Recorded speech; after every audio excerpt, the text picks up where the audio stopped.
Research وہ چیز ہے کہ جو آپ کی مارکیٹ میں سیل ہو سکے. اگر سیل نہیں ہو سکتی تو وہ ریسرچ نہیں ہے. آپ پیپر پبلش کر لو گے, آپ تھیسس پبلش کر لو گے, لیکن اس میں اگر سیل ہی نہیں ہو سکتی, مارکیٹ میں نہیں جا سکتی, تو اس ریسرچ کا کیا فائدہ؟ سوسائٹی کا ایک پرابلم سالو نہیں کرتی تو اس ریسرچ کا کیا فائدہ؟ سنجیدگی کام میں ہونی چاہیے, باتوں میں سنجیدگی نہیں ہونی چاہیے. یہی میرا مزاج تھا, یہی میری لائف تھی, یہی چلتی تھی. تو یونیورسٹی میں آہستہ آہستہ میں کبھی بھی اپنے آپ کو سنجیدگی سے ایگریکلچر پروفیشن کو نہیں لیا تھا. صرف یہ تھا کہ یہ میری ایک ڈگری ہونی ہے. کبھی نہیں سوچا تھا میں نے کہ میں یونیورسٹی کے اندر ایز اے ٹیچر رہوں گا. تو میں سمجھتا تھا کہ میں تو ایک اسپورٹس مین ہوں, سب کچھ ہوں. یہ تو بہت جو ہائی فائی ٹاپ کر, الحمدللہ میں نے زندگی میں کبھی کسی کلاس میں ٹاپ نہیں کیا, شکر اللہ کا. میں کبھی کسی میں کلاس 1 سے لے کے پی ایچ ڈی تک میں نے کبھی ٹاپ نہیں کیا. کبھی میں ٹاپ 2-3 اسٹوڈنٹ میں بھی شاید کبھی نہیں آیا نا. تو پھر مجھے پتا چلا کہ ہم لوگوں تو جو فوڈ کھاتے ہیں ہمیں پتہ ہی نہیں ہمیں کیا کھانا کیا نہیں کھانا. ہمارے تو کنسیپٹ ہی ٹھیک نہیں ہے. ہمیں کچھ نہ, ہم ڈاکٹر کے پاس جاتے ہیں, ڈاکٹر دوائی دے کے فارغ کر دیتے ہیں. وہ ہمیں نہیں بتاتا کہ بھائی تمہاری یہ ڈیزیز ہے, تمہیں یہ کرنا ہے. حکیم بھی کرتے ہیں تو وہ بھی کسی نالج کے بغیر بس وہ ایک فولکلور چلا آ رہا ہے وہ بتا دیتے ہیں. پھر میں نے اپنی ساری ریسرچ سب کچھ پچھلا چھوڑ کے سپر فوڈ کے اوپر شروع کر دی. مورنگا کے اوپر, کنوا کے اوپر, چیا کے اوپر, ایمرنتھ کے اوپر, بکویٹ کے اوپر, ٹیف کے اوپر, فاکسٹیل ملٹ کے اوپر, کہ نئی فصلیں جو دنیا کھاتی ہے کہ یہ کمال کی فوڈز ہیں, پاکستان میں کیوں نہیں ہے, انہیں لے کے آؤ. جو پاکستان کی ہیں انہیں بہتر کیسے کرنا ہے, ان کی ویلیو ایڈیشن کیا کرنی ہے. تو یہ ایک بہت بڑا چیلنج تھا کہ پاکستان کے اندر نئی فصلیں انٹروڈیوس کرو, نئی فوڈز انٹروڈیوس کراؤ, پھر ان کو اس فارم میں لے کے آؤ کہ وہ مارکیٹ میں جا سکیں.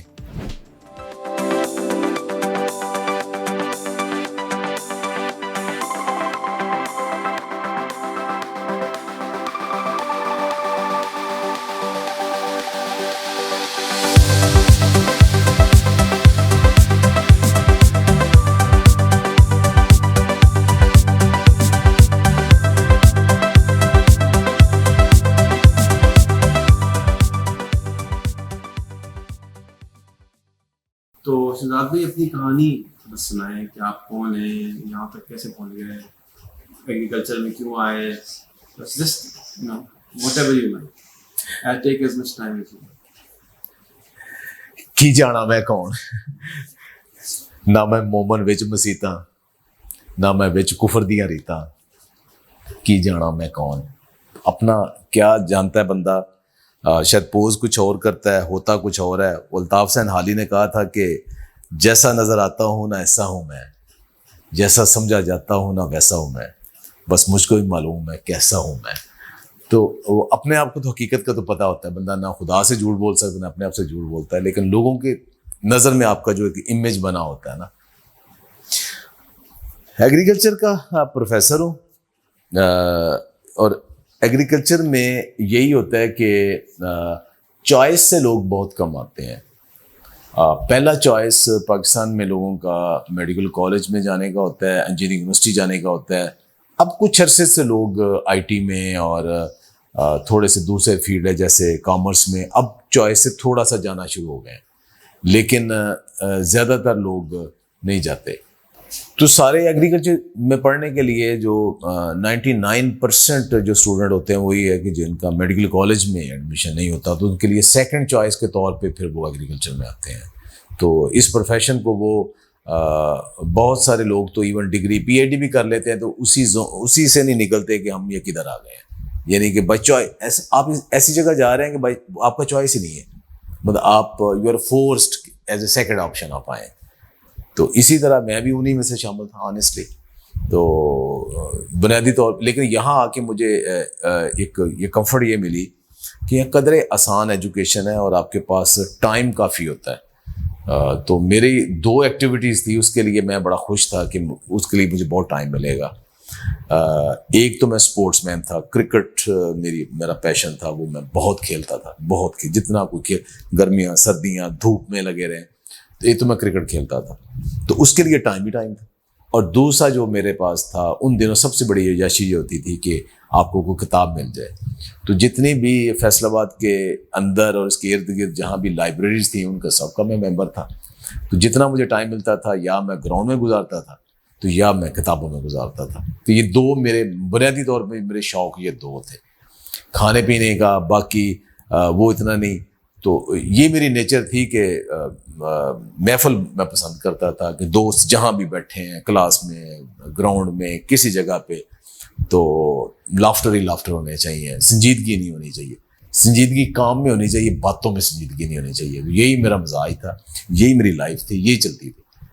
تو یونیورسٹی میں آہستہ آہستہ میں کبھی بھی اپنے آپ کو سنجیدگی سے ایگریکلچر پروفیشن کو نہیں لیا تھا. صرف یہ تھا کہ یہ میری ایک ڈگری ہونی ہے, اسی کو لے کے چلتے رہے. ایجوکیشن مکمل ہو گئی.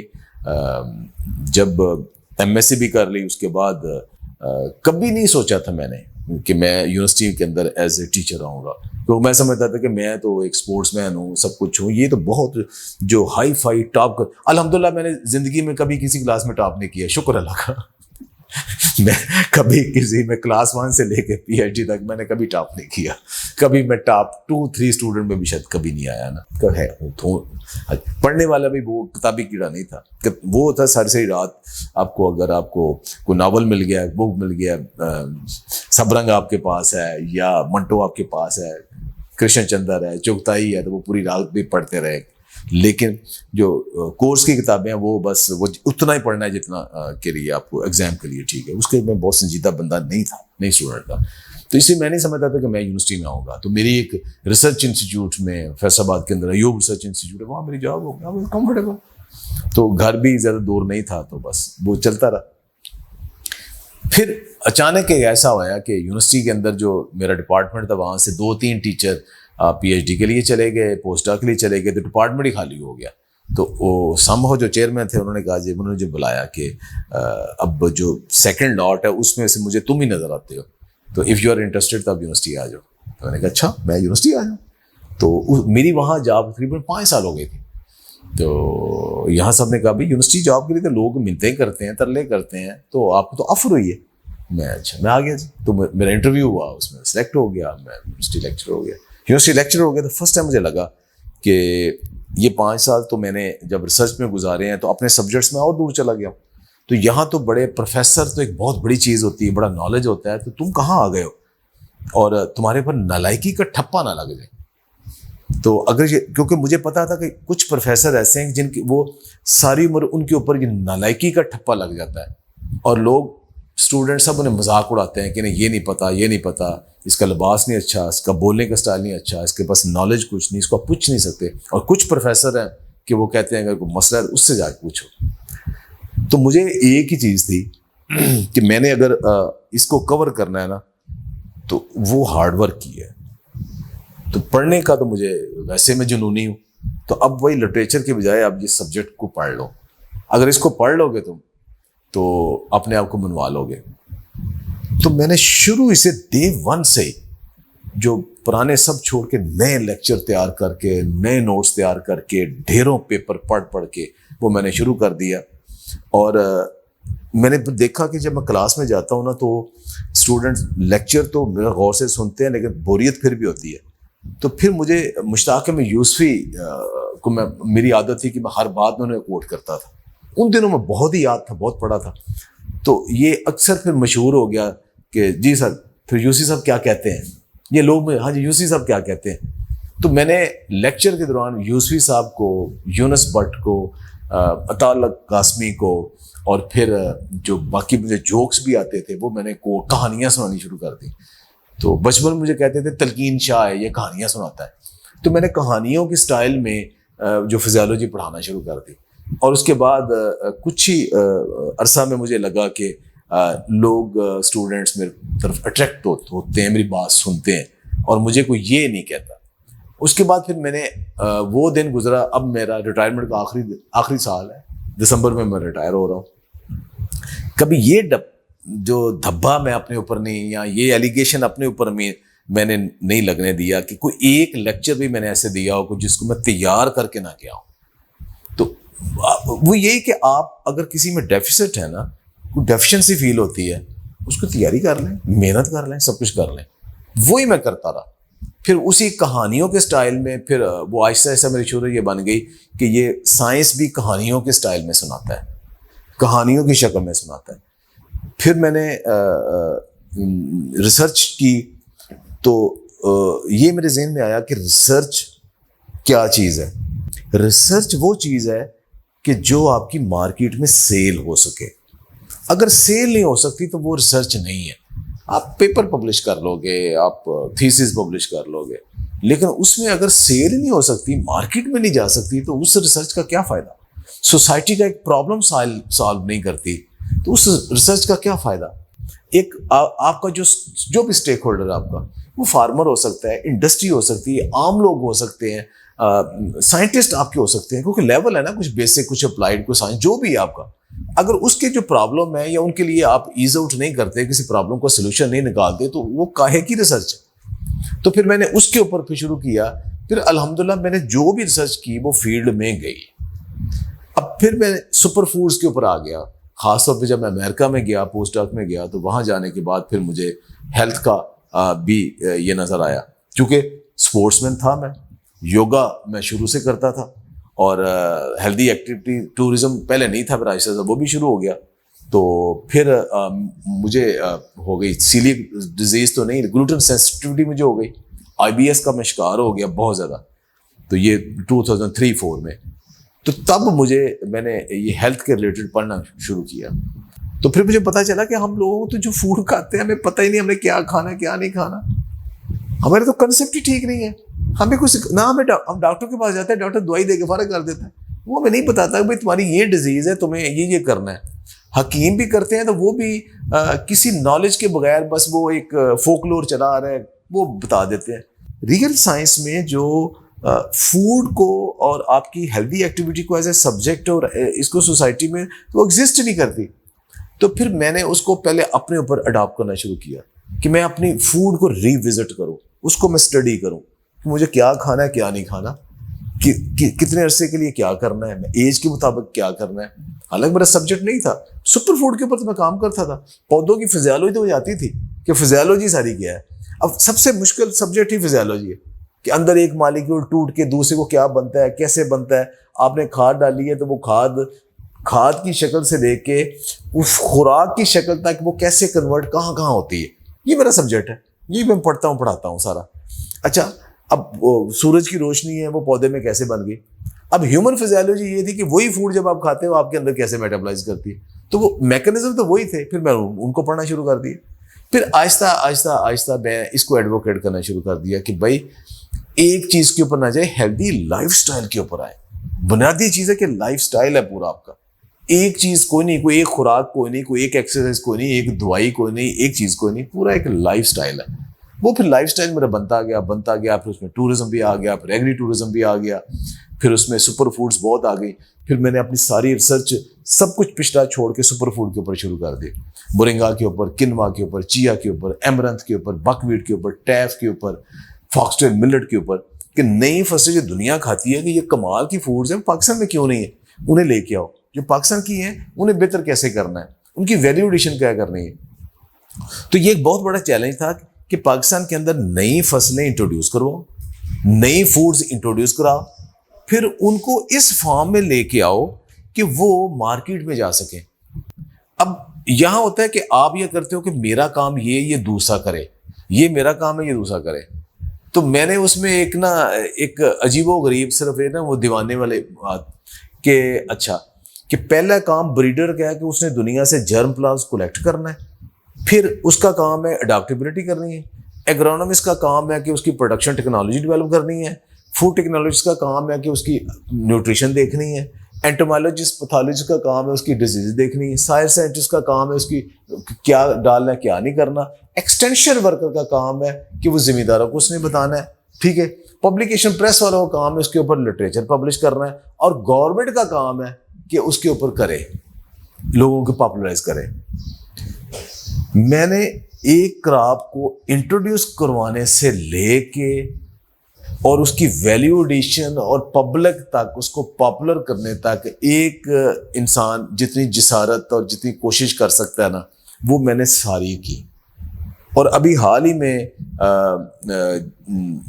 پرائم منسٹر عمران خان کے وہ ایڈوائزر ہیں جمشید چیمہ صاحب, ایگریکلچر کے سارے, انہوں نے کافی ڈسکشن کی ہے, انہیں ایک میں نے ماڈل پیش کیا ہے کہ اگر آپ نے کام کروانے ہیں نا تو یہ میرے کچھ ایز اے کیس اسٹڈی لے لیں, کہ لائک کنوا کا کیس اسٹڈی لے لیں کہ کیسے اس کو میں نے لیا اور اس میں سے جرم پلازم لیا, اس کو ڈیولپ کیا, سب کچھ کیا, پھر اخیر ورائٹی اس کی میں نے اپروو کروا دی. یہ بہت بڑا کام, چھوٹا کام نہیں ورائٹی اپروو کروانا. اور اس کے بعد پھر پبلک میں میں نے کس فارم کے اندر کہاں کہاں, اب نیسلے جو ہے نا وہ کنوا سے وہ اپنا سیریل بنا رہا ہے, بچوں کا نا سیریلیک بنا رہا ہے, اور شیخ ابرا میں بنا رہا ہے. تو یہ ایک بڑی کمپنی بھی آ گئی.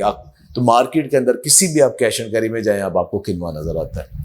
تو اس کی امپورٹ ختم ہو گئی. وہ کہتے ہیں امپورٹ کم, میں کہ امپورٹ ایسے کم کام نہیں, یہ پورا کام اس کے اندر. لیکن یہ بڑا چھوٹا سا کام ہے, یہ اداروں کے کام ہے. ایک بندہ تو نا ایک اپنے لیول پہ جتنا کام کر سکتا ہے نا, تو پھر یہ ہے.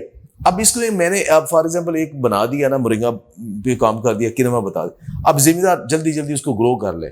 میں اس کو کہتا ہوں میں تمہیں بتاؤں گا پروڈکشن ٹیکنالوجی کیا ہے, ویلیو ایڈیشن کیسے, پروسیسنگ کیسے, مارکیٹنگ تم نے کرنی ہے. پہلے دیکھو مارکیٹ میں تمہارے پاس کتنا مارجن ہے, تم کتنی مارکیٹنگ کر سکتے ہو, اس لحاظ سے گرو کرو.